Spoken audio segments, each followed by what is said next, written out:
Hola, ¿qué tal amigos? Bienvenidos a En Pleno en esta nueva versión. Hoy me acompaña en este espacio, en este IGTV que vamos a grabar para todos ustedes, la doctora Nelly Sandoval, @psicogramma.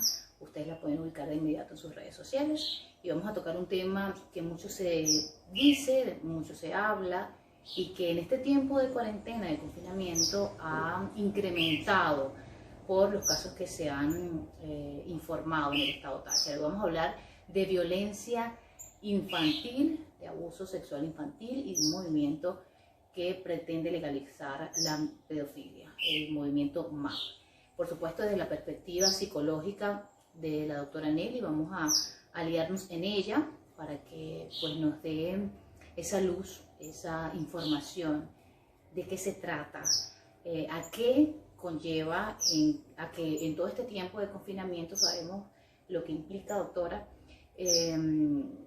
que muchas personas pues se ven en ansiedad, en incertidumbre, pero lo que implica el maltrato infantil en este tiempo de confinamiento. Bienvenida a En Pleno en esta nueva versión. Gracias, Adriana, encantada nuevamente de estar contigo, como siempre. Bienvenida, para mí es un placer y que hoy pudiéramos reunirnos de esta forma, así presencial, fuera de la radio, y que ustedes puedan disfrutar de esta entrevista que sé que va a ser muy fructífera. Doctora, hablemos de lo que está ocurriendo o que empezó a ocurrir de manera acelerada en este tiempo de confinamiento. En el Táchira se reportaron aproximadamente en el mes de abril 17 casos de violencia infantil y 3 de abuso sexual infantil.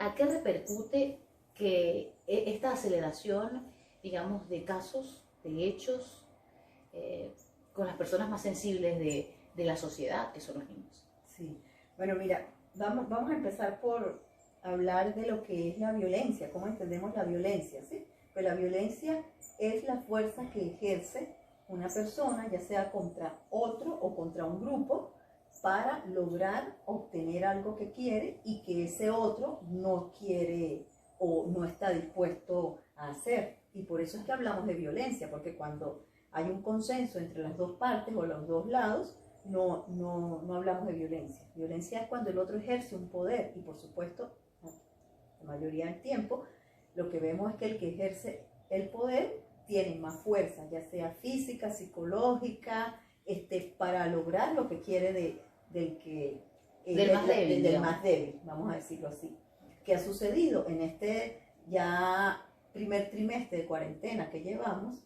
¿Qué sucede? Hay múltiples factores que han hecho que la familia se sienta ansiosa, se sienta presionada por, ya hablemos, cuestiones económicas, situaciones emocionales, problemas familiares que quizás se estaban de alguna manera desdibujando porque no estaban todo el día juntos, situaciones de pareja, etc. Y esa misma presión, ese mismo estrés, esa misma ansiedad hace que la gente se vuelva más agresiva, más iracunda dentro de la casa. Y obviamente es lo que tú dices, ha aumentado entonces esto que tiene que ver con la violencia infantil, porque como dijiste, ¿por dónde va a reventar la cadena?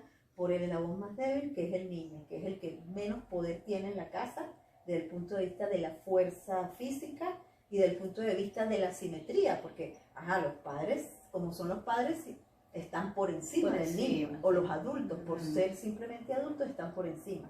Sí, exactamente. Ahora bien, doctora, esto pudiésemos determinarlo o llamarlo desde el punto de vista psicológico, lo decíamos ahorita fuera del aire, un problema social, un problema emocional, un trastorno mental, o simplemente es el punto en el que llegamos a no saber manejar el entorno, digamos no tener el control de lo que va a suceder o la incertidumbre de lo que está sucediendo, en donde el ser humano, digamos, explota de esa forma, porque lo decíamos también fuera del aire, podemos ser violentos en diferentes aspectos, pero llegar al maltrato brutal, hasta provocarle lesiones a un niño, en el caso del maltrato infantil como tal, a ver, debe haber un punto en el que es como que nos pasan un switch o le pasan el switch a esa persona y no, se ciega. Y ¿cómo lo podemos ver desde el punto psicológico? Sí, yo creo que acá es importante discernir, que hablábamos fuera del aire también, diferenciar. Si nosotros hablamos de un trastorno mental, eso ya tiene un diagnóstico y por ende tiene una forma. Okay. Una forma, quiero decir, bueno, si yo estoy diciendo que esta persona es esquizofrénica, entonces hay una serie de parámetros que me indican que es esquizofrénica. Entonces, si esa persona en un momento de crisis por su enfermedad se torna violenta, está dentro de ese diagnóstico, Okay. que es diferente a alguien que no tiene un trastorno mental, en un hogar donde nadie tiene un trastorno mental, pero hay un adulto que suele ser violento porque forma parte de su personalidad, que es reactivo, que es impulsivo, es distinto, ¿ok? Entonces, y que por supuesto eso va creciendo, hay gente que es más violenta que otras, y que es una situación que esa persona obviamente también debería tratarse, pero no es un trastorno mental, porque los trastornos mentales, repito, tienen ya una forma, por decirlo de alguna manera. Okay. Entonces, diferenciemos eso ahí. ¿Y qué nos lleva a que se llegue a tanta violencia? Por supuesto que también es multifactorial, pero lo que tenemos que ver acá es que alguien que seguramente ha sido violento pre-cuarentena, simplemente ha intensificado su violencia en la cuarentena, ¿ok? Que no es que era un ser de paz, y ahora todos los días es violento en la cuarentena, no, esos saltos cuánticos tampoco, ¿ok? Sino solamente que la cuarentena nos ha permitido, Adriana, es darnos cuenta que quizás estaban sucediendo situaciones que no percibíamos o que nos hacíamos un poco la vista gorda porque no estábamos las 24 horas Exacto. todos juntos. Y simplemente ahora lo que nos ha permitido darnos cuenta, mira, yo me he dado, de repente no había captado lo violenta que soy, o lo iracunda que soy, o lo irascible que soy, o qué poca paciencia tengo y ahora le grito a todo el mundo en la casa, o tiro un vaso contra la pared. Entonces ha permitido también quizás que nosotros veamos en nosotros mismos y en los demás esas características que se iban difuminando porque en el día a día no estábamos tanto tiempo en casa. Sí, sí, es cierto y tiene mucho sentido. Ahora bien, ya estando en esta circunstancia o en esta situación, quienes estamos a nivel mundial, la pandemia, en confinamiento, ¿qué pudiésemos hacer, doctora, para mitigar estos casos, para mitigar el maltrato, la intolerancia, todas estas emociones que en el día a día puede que nos acompañaran, pero que en el punto de la cuarentena están todas juntas, digamos, a merced de nuestro control? ¿Cómo pudiésemos nosotros mitigar o orientar a esas personas que están, bueno, con poca información de canalizar sus emociones, de, bueno, reestructurar, porque para muchos la cuarentena ha sido precisamente para ver eso que no estábamos tan claros, pero que tomamos conciencia y actuamos? Pero para quienes no, doctora, ¿cómo le llegamos a ese grupo de personas?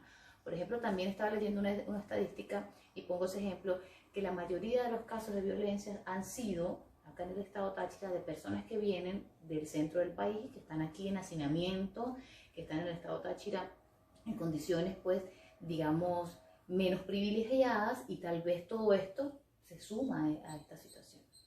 Sí, seguramente eso está sucediendo, y cuanto menos necesidades básicas tengamos cubiertas, más nos vamos a volver mucho más reactivos, porque necesitamos como seres humanos tener esas necesidades básicas cubiertas para estar más tranquilos, y al no tenerlas obviamente puede suceder.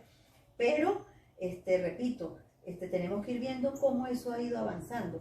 Cuando tú hiciste una pregunta anteriormente que quedó como a la mitad, porque hablaste de la violencia, también hablaste del abuso sexual, o de trastornos mentales. Sí. Y con el abuso sexual, por ejemplo, estos casos que se han denunciado, hay que también tener muy presente que esos abusos sexuales que se han denunciado, pues pudiera ser, porque claro, como no estaban igual, todas las personas en casa todo el tiempo, no se habían percatado de este abuso sexual que estaba ocurriendo anteriormente, ¿ok? Y que ahora se están dando cuenta que ocurre, o que quizás la situación llegó a tal punto que si había alguna sospecha se hizo insostenible y ahora tuvieron que enfrentarlo, porque con el abuso sexual lamentablemente sucede que muchas veces se sospecha y se sabe y hay una complicidad por múltiples factores. No vamos ahorita a volvernos jueces, ¿no? Pero sí por muchos factores se va tornando un ambiente cómplice muchas veces en el abuso sexual,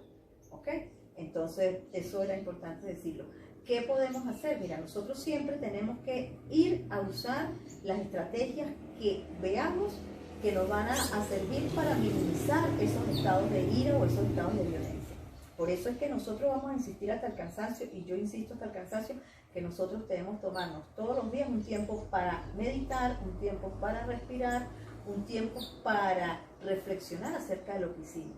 Y yo últimamente he insistido mucho, Adriana, también en escribir, porque de verdad la técnica de la escritura ayuda muchísimo. Oye, si sentiste mucha ira y reaccionaste agresivamente con alguien de tu familia, bueno, apártate, escribe esa emoción.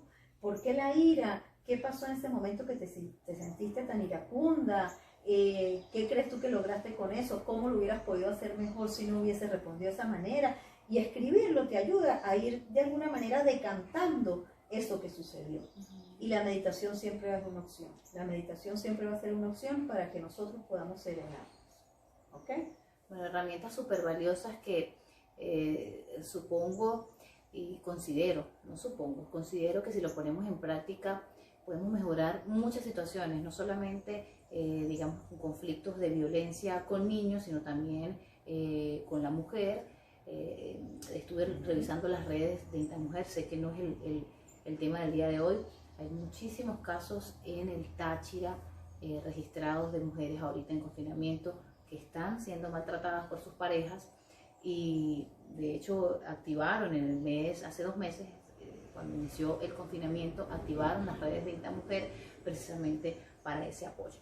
Doctora, hay un movimiento denominado MAP, movimiento que pretende legalizar la pedofilia, sus siglas en inglés es MAP, por atracción a personas menores de edad.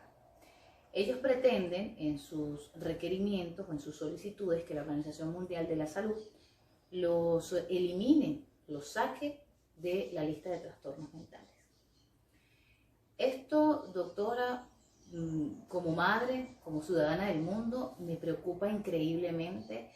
Sé que estamos en un mundo plural, en un mundo de diversidad, de inclusión, pero para mí como ciudadana del mundo, como madre, esto es inaceptable. Es tan delicado como que este tema que venimos hablando del maltrato infantil, del abuso sexual infantil, se legalice. La opinión psicológica, doctora. Sí, bueno, mira, yo creo que es muy, muy delicado, como bien lo dices tú, legalizar el hecho de que, bueno, alguien tenga ya de manera formal el permiso para que abuse de un menor de edad. De un menor de edad que sabe que siempre va a estar en desventaja con el adulto o con el que quiere llevar esa relación de una manera violenta. Entonces eso hay de sumo cuidado, porque eso de legalizarlo, mira, es permitir, como bien dices tú, que bueno, que entonces alguien abusó de un menor de edad y resulta que, mira, es que bueno, pero es que eso está legalizado, yo puedo abusar de ese menor de edad porque resulta que entonces hay una serie de explicaciones que dicen que lo puedo hacer, ¿no? Yo creo que tenemos que tener cuidado porque en este mundo, como bien tú dices, plural, globalizado y abierto en el que nos tocó vivir ahora, también a veces corremos el riesgo de que todo lo queremos legalizar, todo lo queremos ver normal, todo lo queremos ver como que no importa, está bien, como que todo está bien, como que oye, entonces no eres un convencional porque de repente no aceptas esto o aquello. Mira, los límites existen. Cuando nosotros pasamos los límites, ya entramos en otros terrenos y entramos en el terreno de la psicopatía. Y aquí, de alguna u otra forma, esto es un tema que con este movimiento tenemos que empezar a revisar con más cuidado, pero me atrevo a decir en este instante que entraríamos en el terreno de la psicopatía. Es legalizar que el psicópata abuse de mi hijo menor de edad. Porque simplemente eso es psicopatía. Entonces, ojo, porque de ese límite donde hay una forma que me contiene a pasar a algo que ya no me contiene y puedo hacer lo que me dé la gana, ahí está la psicopatía. y se puede prestar para tantas cosas, desde el punto de vista, digamos, social, familiar, emocional, es descabellado. Este movimiento es descabellado, es incongruente. Yo estuve leyendo las redes sociales cuando empezaron a hacer estas declaraciones, este movimiento, este grupo de personas, y ellos simplemente dicen que el amor no tiene distinción. Entonces no podemos caer en ese claro, en ese discurso. Claro, pero claro, fíjate, eso es muy peligroso porque hablábamos fuera de micrófono también que decíamos que hay que tener mucho cuidado con las generalizaciones. Totalmente. Ojo, si nosotros vemos a la obra de Nabokov, Lolita, que es una relación de esta muchachita, pues, tú lees esa obra y es una cosa. Ahora, generalizar y decir el amor no tiene edad, bueno, el amor no tiene edad si estamos hablando de seres simétricos.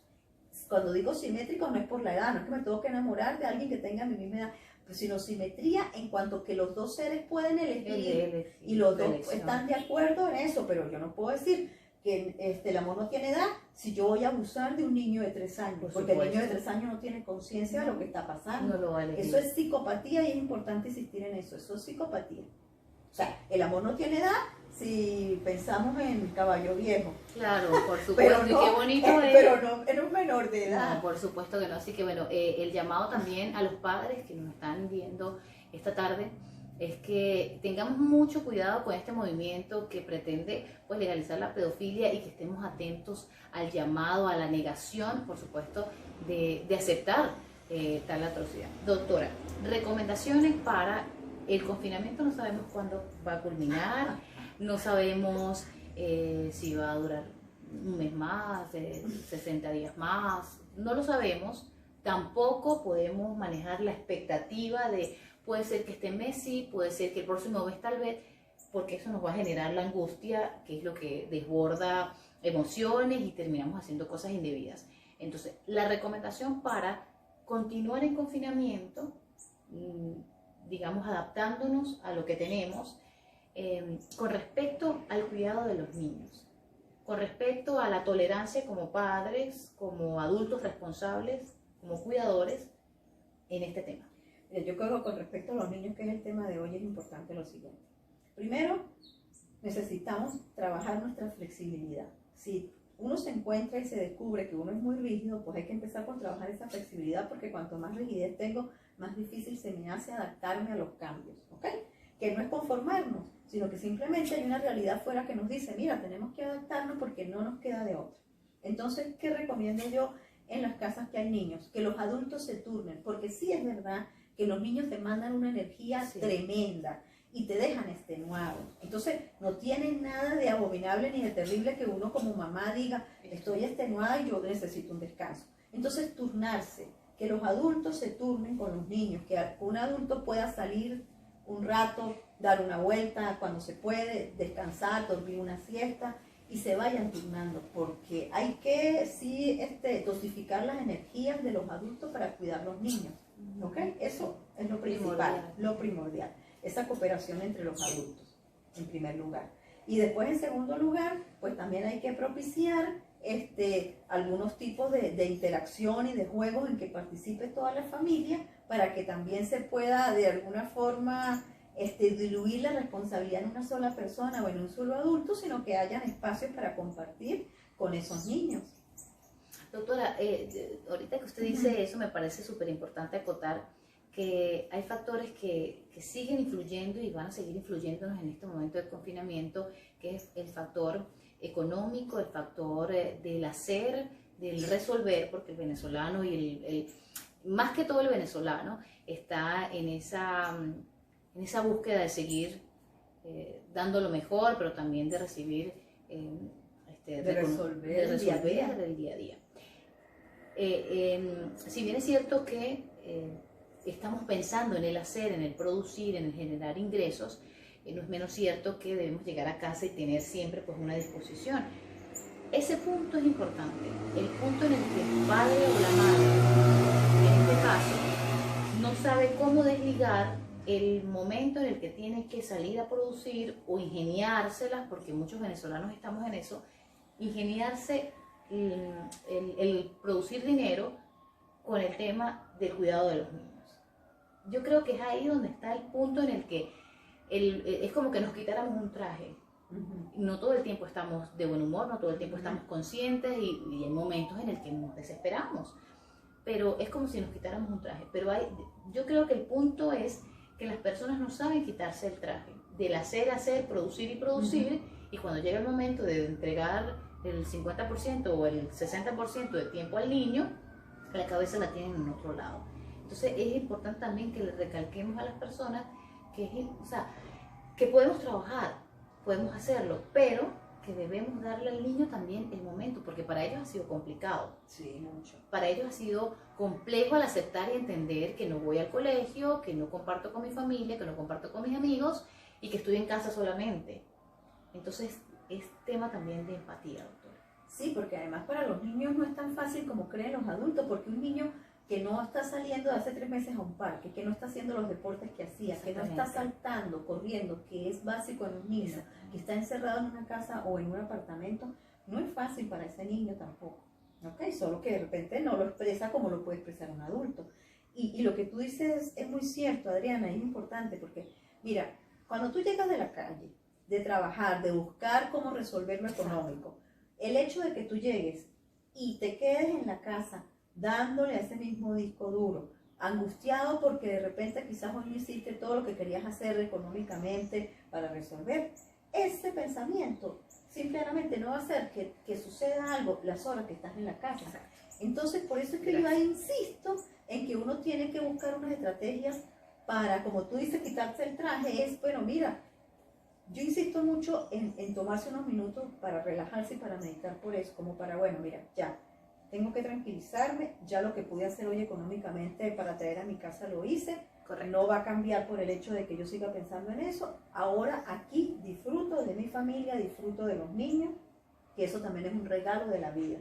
Entonces es importante lo que tú estás diciendo. Y yo creo que una de las maneras para ayudarnos es esa: entrar, meditar un poco, calmarse y después interactúas con la familia. Excelente, doctora, mejor dicho, imposible. Creo que estaba esperando ese punto final, de verdad que sí. Doctora, redes sociales, número telefónico para cualquier consulta. Estos momentos son precisos, son ideales, bueno, todos los momentos, pero en estos momentos que estamos en confinamiento es ideal. Siempre los escribo en mis posts, en el programa de radio, inclusive aquí lo reitero. Si tú sientes que una emoción, que una situación no la puedes controlar, no la puedes manejar, hay especialistas, hay personas capacitadas que te van a orientar, que te van a permitir ver desde otro punto de vista, porque a veces nos encajamos en que es solo nuestro punto de vista y hay muchos puntos de vista. Entonces, la atención psicológica, el apoyo psicológico es fundamental. Doctora, redes sociales, números telefónicos para cualquier contacto. Bueno, mira, el número telefónico 0416-676-2066 y el Instagram Psicogramma con doble M y con P al principio, Psicogramma.